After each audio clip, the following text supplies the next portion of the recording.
सबसे पहले आपको इस वक्त की बड़ी खबर बता देते हैं। पीएम मोदी आज अपने संसदीय क्षेत्र वाराणसी जाएंगे। प्रधानमंत्री नरेंद्र मोदी शाम 5 बजे किसान सम्मान सम्मेलन में शामिल होंगे। किसान सम्मान निधि की 7वीं किस्त प्रधानमंत्री नरेंद्र मोदी जारी करेंगे। 30,000 कृषि सखियों को भी प्रमाण पत्र सौंपेंगे पीएम नरेंद्र मोदी। तो बड़ी खबर आपको बता रहे हैं, किसान सम्मेलन में 50,000 से ज्यादा किसान भाग लेंगे। तो वहीं पीएम मोदी दशाश्वमेध घाट पर गंगा आरती में भी शामिल होंगे। काशी विश्वनाथ मंदिर में दर्शन पूजन भी प्रधानमंत्री नरेंद्र मोदी करते हुए नजर आएंगे। तो पीएम का आज वाराणसी दौरा है और ऐसे में किसानों को सौगात प्रधानमंत्री नरेंद्र मोदी देंगे। किसान सम्मान निधि के 7वीं किस्त प्रधानमंत्री जारी करेंगे। तमाम किसान भी इसमें भाग लेंगे। 30,000 कृषि सखियों को इस दौरान प्रधानमंत्री नरेंद्र मोदी प्रमाण पत्र भी सौंपेंगे। तो वहीं 50,000 किसान इस सम्मेलन में भाग लेते हुए नजर आएंगे। बड़ी खबर आपको बता दें, सबसे पहले ध्यान प्रधानमंत्री नरेंद्र मोदी का किसानों पर और इसी के साथ कैसे हो किसानों का विकास, इसको लेकर लगातार काम किया जा रहा है। 7वीं किस्त किसान सम्मान निधि की प्रधानमंत्री आज जारी करेंगे।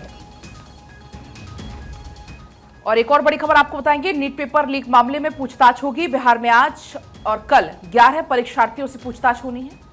पुलिस को अभी तक 7 माफियाओं की तलाश है। परीक्षार्थियों को पूछताछ के लिए ईओयू दफ्तर बुलाया गया है। तो जिस तरीके से नीट पेपर का ये पूरा मामला लगातार बढ़ता है, इसमें बवाल, और उसके बाद अब बिहार में आज और कल 11 परीक्षार्थियों से पूछताछ इसमें होनी है। नीट पेपर लीक के मामले में पूछताछ होगी। पुलिस लगातार तलाश में है ऐसे आरोपियों की, माफियाओं की। परीक्षा माफिया जो कि फिलहाल पुलिस की रडार पर हैं। 7 परीक्षा माफियाओं की तलाश पुलिस कर रही है। पूछताछ इसमें होने वाली है 11 परीक्षार्थियों से और कई हो सकता है कि कुछ बड़े खुलासे इसमें निकलकर सामने आए। तो नीट पेपर लीक परीक्षा से जुड़ा हुआ ये पूरा मामला है। नीट पेपर लीक से पुलिस को अभी तक 7 माफियाओं की तलाश है। तो लगातार इस मामले में हम देख रहे हैं किस तरीके से पुलिस इन्वेस्टिगेट कर रही है। हालांकि लगातार ये भी कहा जा रहा है कि इसमें भ्रष्टाचार नहीं हुआ है। प्रेस कॉन्फ्रेंस कर शिक्षा मंत्री के द्वारा ये तमाम बातें कही गई, लेकिन फिलहाल जांच पड़ताल लगातार जारी है।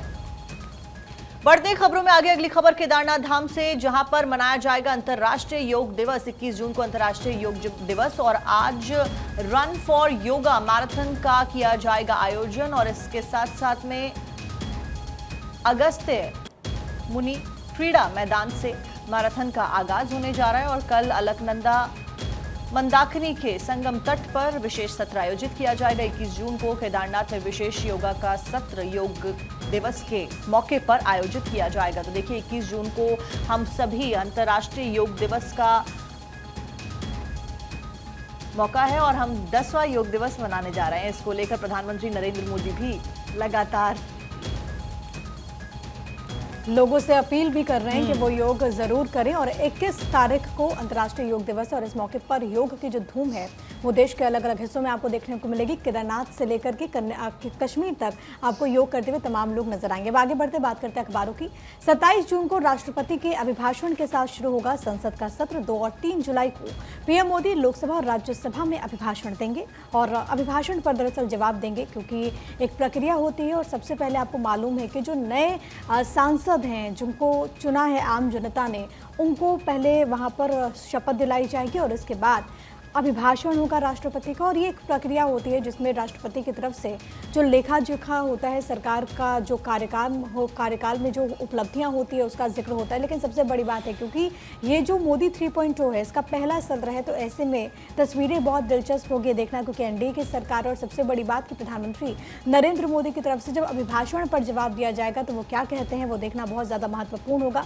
फिलहाल जो जानकारी है वो ये कि 27 जून से वहाँ पर सबसे पहले राष्ट्रपति का अभिभाषण होगा, महामहिम की तरफ से बातें रखी जाएंगी और इसका जवाब प्रधानमंत्री नरेंद्र मोदी 2 और 3 तारीख को देंगे।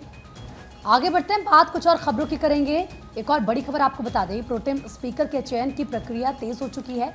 3 नामों पर तेजी के साथ चर्चा की जा रही है। फग्गन कुलस्ते, इसके अलावा राधा मोहन सिंह का नाम इस वक्त आगे चल रहा है। तो वहीं भर्तृहरि मेहताब के नाम पर भी चर्चा की जा रही है। सभी निर्वाचित सांसदों को शपथ दिलाएंगे प्रोटेम स्पीकर और उसके बाद कौन होगा स्पीकर ये देखना होगा, क्योंकि आप देखिए किस तरीके से लगातार ये कहा जा रहा है कि बातचीत चल रही है। हालांकि एनडीए पहले क्लियर कर चुका है कि स्पीकर भी उसी का होगा। हालांकि डिप्टी स्पीकर की जिम्मेदारी किसको दी जाती है, आप लगातार विपक्ष को भी देख रहे होंगे कि विपक्ष की तरफ से किस तरीके से प्रेशर बनाने की कोशिश की जा रही है। ये तक कहा गया था कि हम भी अपना कैंडिडेट स्पीकर के लिए खड़ा करेंगे, लेकिन फिलहाल ये आप कह सकते हैं क्योंकि जो प्रोटेम स्पीकर होंगे वो सभी सांसदों को शपथ दिलाएंगे और उसके बाद ये तमाम सांसद स्पीकर का चयन करेंगे। तो देखना होगा किसको स्पीकर और डिप्टी स्पीकर की जिम्मेदारी दी जाती है। लेकिन 3 नाम इस वक्त चर्चाओं में आगे चल रहे हैं और ये तीनों नाम हम आपको बता रहे हैं, फग्गन कुलस्ते, राधा मोहन सिंह और भृतहरि मेहताब। ये 3 नाम हैं जिनको देखना होगा कि किसको ये बड़ी जिम्मेदारी दी जाती है। और एक और बड़ी खबर है, दोबारा शुरू होगी मन की बात का कार्यक्रम का प्रसारण। आचार संहिता की वजह से बंद हुआ था। ये मन की बात का 111वां एपिसोड होगा। तो एक बार फिर से प्रधानमंत्री नरेंद्र मोदी मन की बात करते हुए नजर आएंगे। आपने देखा कि कैसे प्रधानमंत्री मोदी अलग अलग लोगों से जुड़ते हैं, उनसे संवाद करते हैं, उनकी मन की बात को जानते हैं। और एक बार फिर से अब ये सिलसिला शुरू होने जा रहा है। रविवार को दरअसल ये मन की बात का प्रसारण होता है और एक बार फिर से अब ये शुरू होगा, क्योंकि आचार संहिता की वजह से, चुनावों की वजह से मन की बात का प्रसारण बंद था। और अब जो प्रसारित होगा मन की बात का एपिसोड, वो 111वां एपिसोड होगा। और देखिए, इस बीच अब आगे बढ़ते हुए अखबार में मौजूद खबरों का जिक्र करते हैं। अमेरिका से खबर, अमेरिकी एनएसए ने पीएम नरेंद्र मोदी से मुलाकात की और इसके साथ साथ ही मुलाकात कई मायनों में खास रही। पीएम आवास पर यह मुलाकात हुई। इससे पहले विदेश मंत्री जयशंकर से भी मुलाकात यहां पर हुई थी। और इस खबर का जिक्र अमर उजाला के फ्रंट पेज पर, पीएम मोदी से मिले सुलीवन, वैश्विक भलाई के लिए मिलकर काम करेंगे। और भारत और अमेरिका आगे बहुत अच्छे रिलेशन साझा ऑलरेडी करते आए हैं। और इस बीच नई दिल्ली में सोमवार को अमेरिका के एनएसए जैक सुलीवन ने प्रधानमंत्री नरेंद्र मोदी के साथ में मुलाकात की। अमेरिकी राष्ट्रीय सुरक्षा सलाहकार हैं जैक सुलीवन और उन्होंने पीएम के साथ में मुलाकात की। पीएम ने सोशल मीडिया पर लिखा कि हमारा देश वैश्विक भलाई के लिए भारत और अमेरिका व्यापक वैश्विक रणनीतिक साझेदारी को और ज्यादा मजबूत करने के लिए प्रतिबद्ध हैं। और इस बीच सुलीवन ने विदेश मंत्री एस जयशंकर और भारतीय एनएसए अजय डोभाल के साथ में भी द्विपक्षीय, क्षेत्रीय और साथ साथ में वैश्विक महत्व के अहम विषयों पर चर्चा की। तो ये मुलाकात कई मायनों में खास, प्रिया। बिल्कुल, कई मायनों में ये जो मुलाकात थी वो बेहद ज़्यादा खास रही। और अब अखबारों की एक बार फिर से बात कर लेते हैं, कौन कौन सी खबरें हैं जो कि अखबारों में छाई हुई है।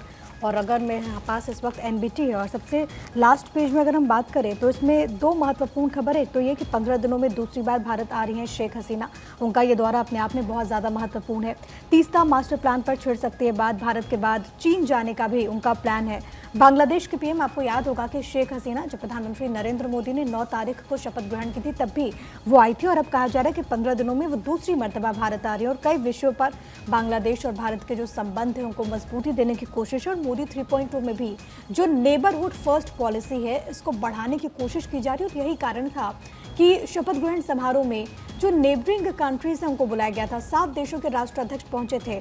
और अब कहा जा रहा है कि जो शेख हसीना है वो 15 दिन में दूसरी मर्तबा भारत आने वाली। इसके अलावा एक और बहुत अच्छी खबर है कि यूपी की फाइटर पूजा ने यूएस में तिरंगा फहराया है। यूपी के रहने वाली पूजा तोमर ने अमेरिका में अल्टीमेट फाइटिंग चैंपियनशिप में पहली फाइट जीतकर इतिहास रचा। साथ ही मिक्स्ड मार्शल आर्ट में पूजा अल्टीमेट फाइट चैंपियनशिप की भी विजेता बन गई। पूजा ने बताया कि बॉक्सिंग की शुरुआत बचपन में हो गई थी।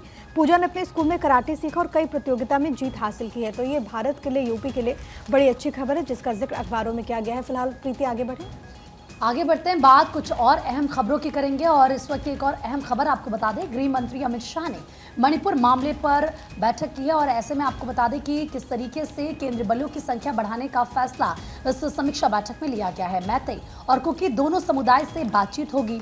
शाह ने कहा कि सेंट्रल फोर्सेस की तैनाती और ज्यादा बढ़ाई जाए।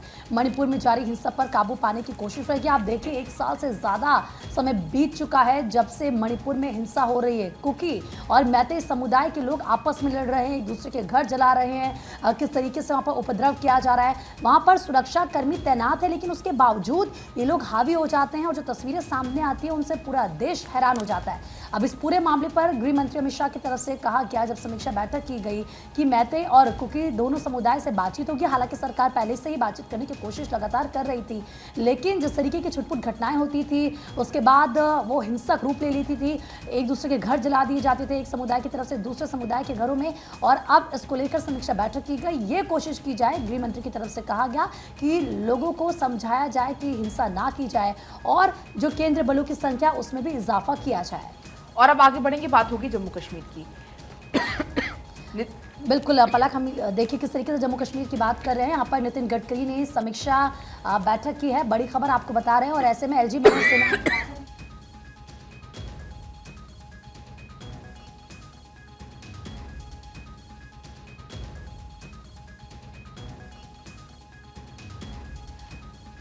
तो जम्मू कश्मीर की एक खबर आपको बता रहे हैं, एलजी मनोज सिन्हा भी बैठक में मौजूद रहे। नितिन गडकरी ने भी समीक्षा की। राजभवन में सड़क परियोजनाओं की समीक्षा की गई है। एलजी मनोज सिन्हा इस दौरान वहां पर मौजूद थे। ऐसे में आपको बता दें कि किस तरीके से जेड मोड सुरंग रिंग रोड जम्मू पर यह चर्चा हुई है। इसके अलावा NHI DCL की परियोजनाओं पर चर्चा की गई है। तो जम्मू कश्मीर में नितिन गडकरी ने समीक्षा बैठक की है। और आप देखिए जम्मू कश्मीर में जो हालात बने हुए हैं, हालांकि ये परियोजनाओं को लेकर चर्चा की गई है और पूरी कोशिश है कि जल्द से जल्द राजभवन में जो सड़क परियोजना है उसको लेकर उन्होंने समीक्षा की है नितिन गडकरी को, क्योंकि एक बार फिर से सड़क एवं परिवहन मंत्रालय दिया गया और इससे पहले भी जो काम उनकी तरफ से किए गए उनकी खूब सराहना हुई है। तो ये बड़ी खबर इस वक्त की आपको बता रहे हैं।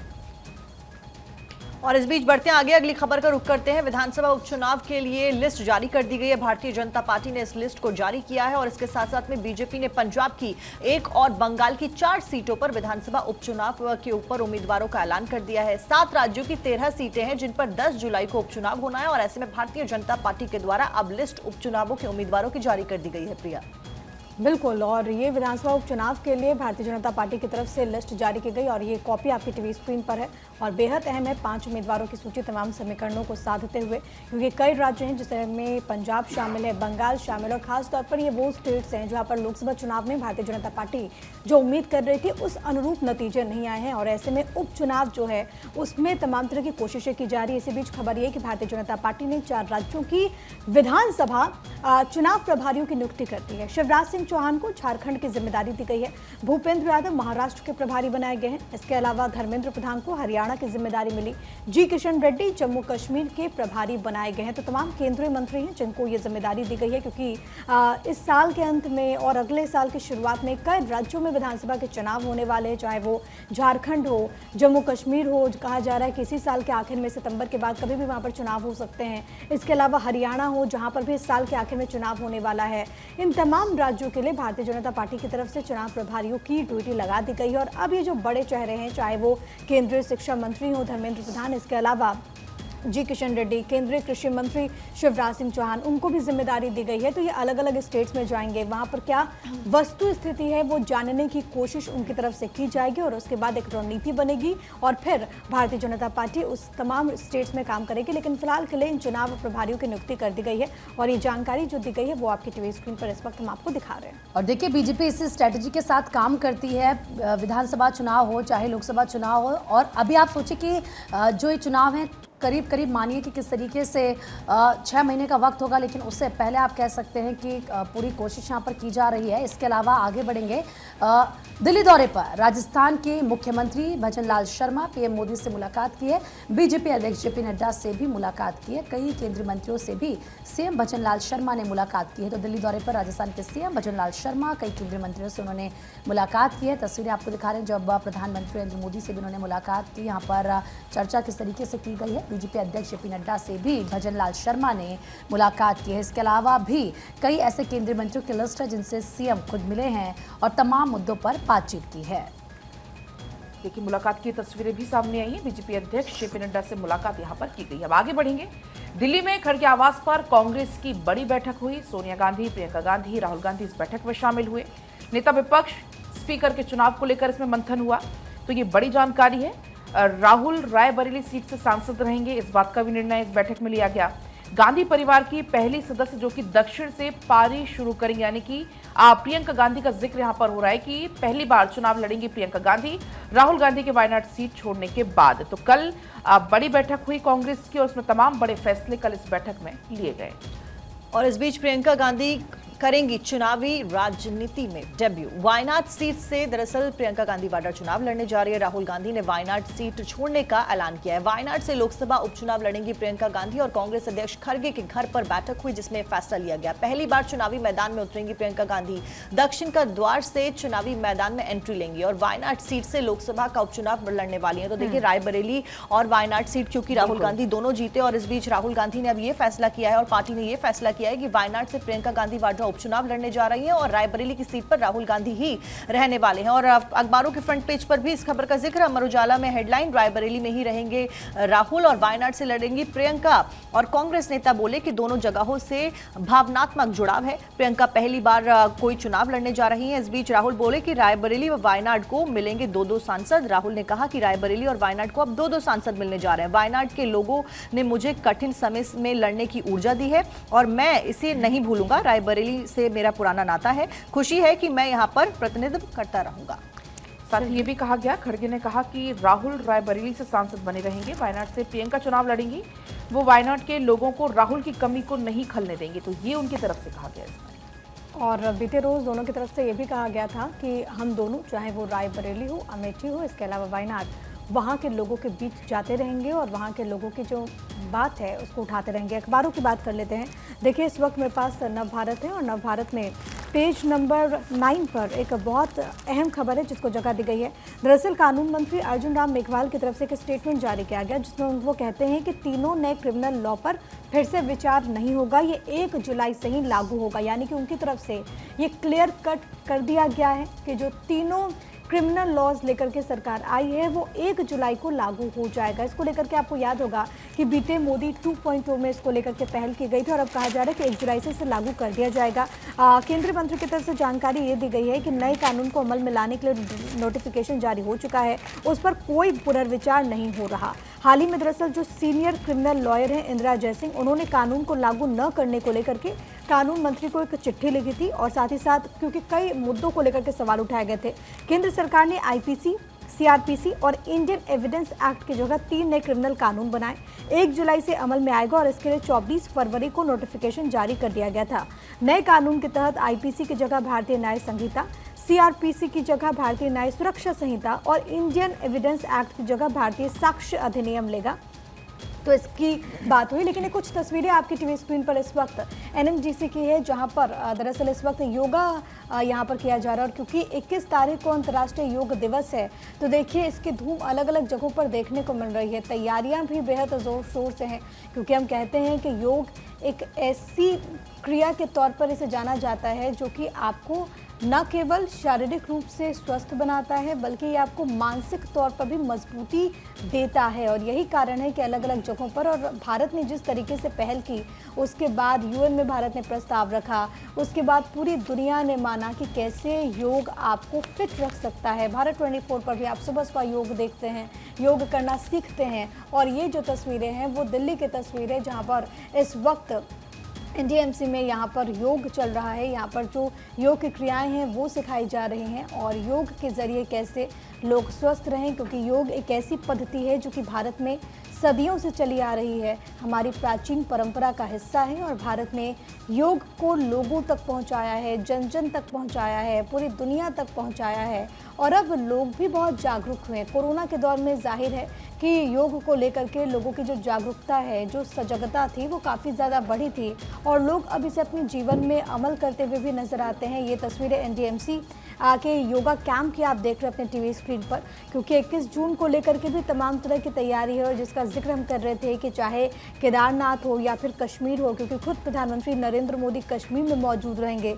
इसके अलावा देखिए दुनिया के अलग अलग हिस्सों में, चाहे जापान की बात करें, चाहे हम अमेरिका की बात करें, आपको याद होगा कि न्यूयॉर्क में प्रधानमंत्री ने पिछली मरतबा योग किया था। कुछ लोग अगर कुछ कहेंगे तो हम ज़रूर सुनेंगे। 1 मिनट सुन लेते हैं आपको कि वहाँ पर क्या लोग कह रहे हैं।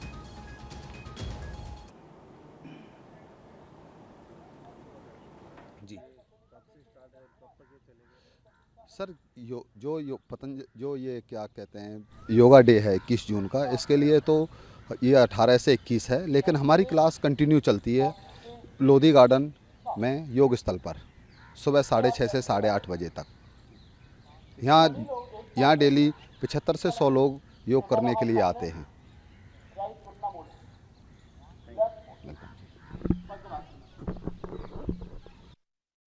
वहाँ पर मौजूद हैं। दरअसल उनका ये कहना है कि हर रोज़ एक प्रैक्टिस के तौर पर भी वहाँ पर लोग करते हैं लोगों को स्वस्थ रखने के लिए। दरअसल योग वहाँ पर लोधी गार्डन की तस्वीर है जहाँ पर तमाम जो लोग हैं वो इससे जुड़े, और वो जो वहाँ पर व्यक्ति थे जिनको आपने सुना, उन्होंने कहा कि हम योग यहाँ पर 70 से 75 लोग हैं जो कि हर लोग जुड़ते हैं और वहाँ पर हर दिन इसी तरीके से योग करते हैं। बहरहाल आगे बढ़ेंगे, विधानसभा उपचुनाव के लिए लिस्ट जारी हो चुकी है, उसकी बात कर लेंगे। 2 राज्यों के लिए कांग्रेस ने सूची जारी की है जिसकी तस्वीर आपकी टीवी स्क्रीन पर। हिमाचल और उत्तराखंड के लिए दरअसल यहाँ पर सूची जारी हुई है। हिमाचल और उत्तराखंड की 4 सीटों पर दरअसल उपचुनाव होने वाले हैं। कांग्रेस ने प्रत्याशियों के ऐलान कर दिए हैं। लखपत बुटोला को बद्रीनाथ सीट से कैंडिडेट बनाया गया है। काजी निजामुद्दीन को मंगलौर सीट पर उतारा गया है क्योंकि विधानसभा के बाई इलेक्शंस को लेकर के तमाम तरह की तैयारियां देखने को मिल रही है और इसी वजह से हिमाचल हो या फिर उत्तराखंड, इसके लिए तमाम जो दल हैं उनकी अपनी तैयारियां कांग्रेस पार्टी की तरफ से यहाँ पर लिस्ट जारी कर दी गई हैं। बिल्कुल, और देखिए किस तरीके से तैयारियां भी शुरू कर दी गई हैं क्योंकि विधानसभा उपचुनाव के लिए लिस्ट जारी की है। लेकिन बात न्यूज़पेपर की करेंगे और तमाम खबरों का जिक्र यहाँ पर करेंगे। पलक, आपके पास कोई खबर है? बिल्कुल, दिल्ली एयरपोर्ट से खबर है जहां पर बिजली गुल हो गई दिल्ली एयरपोर्ट पर और उसकी वजह से 100 से ज्यादा उड़ानें प्रभावित हो गई। दरअसल आईजीआई एयरपोर्ट पर दोपहर के 2 बजे अचानक से बिजली चली गई, अफरा तफरी वहां पर मच गई और जाहिर सी बात है काफी ज्यादा परेशानी वहां पर हुई। इस दौरान फ्लाइट ऑपरेशन सहित एयरपोर्ट का पूरा सिस्टम ठप हो गया। यात्रियों का दावा है कि करीब 1 घंटे तक बोर्डिंग में, चेक इन में काफी ज्यादा परेशानी हुई और यहाँ पर इमिग्रेशन ब्यूरो सिस्टम सहित तमाम जो एरो ब्रिज का ऑपरेशन भी उस दौरान रुक गया था। तो ये बड़ी जानकारी इसमें यह है कि बिजली ग्रिड आपूर्तिकर्ता से वोल्टेज असंतुलन के कारण यहाँ पर लोगों को काफ़ी ज़्यादा परेशानी का सामना करना पड़ा और बाद में काफ़ी मुश्किल के बाद चीज़ें पटरी पर लौट पाई। लेकिन 100 से ज़्यादा उड़ानें इस दौरान दिल्ली एयरपोर्ट पर प्रभावित भी हुई। और जो तस्वीरें थी इसकी कल सोशल मीडिया पर काफ़ी ज़्यादा वायरल हो रही थी। लोग थे वो भी हैरान थे कि आखिर एयरपोर्ट पर ऐसे कैसे हो सकता है, क्योंकि हमने अक्सर बिजली ठप की, आपूर्ति पूरी ना होने की तस्वीरें घरों में ही देखी है जब लोग परेशान होते हैं, खासतौर पर गर्मी में, और वो भी दिल्ली एनसीआर के लोग इससे ज़्यादा जूझ रहे हैं। फिलहाल एक तरफ गर्मी पड़ रही है, दूसरी तरफ प्रॉब्लम, लेकिन अब आप ये कह सकते हैं कि एयरपोर्ट भी इससे अछूता नहीं रहा।